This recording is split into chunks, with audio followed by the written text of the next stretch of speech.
How would you like amazing results like these in only 21 days? All you need is the 21-day fix. I feel amazing. I lost 10 pounds in 21 days. I mean, are you for real? This is crazy. In 21 days, I lost 6.5 pounds and lost 2 inches off my waist. It's unbelievable. I lost 15 pounds and I lost 16 inches. I just feel like a hot mom again. Created by fitness and nutrition expert Autumn Calabrese, the 21-day fix combines simple 30-minute workouts with a simple portion control eating plan you can stick with.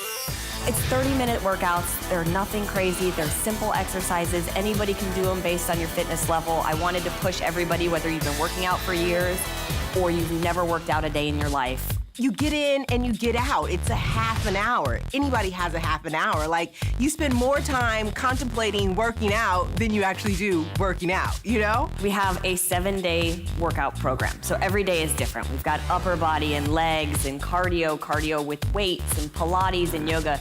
There's something in there for every single day to keep your body guessing, to keep you from plateauing, to keep you from getting bored. Nobody wants to do the same 2 workouts for 3 weeks straight. I really like these workouts because they were intense, but it wasn't like drill sergeant. It wasn't like something impossible. It was still obtainable for myself to be able to do it and still get a really good workout. It seemed like just when you started, it was over, and you burned so many calories, and for the rest of the day, I was just losing weight. I expected losing 20 pounds, but 32 pounds.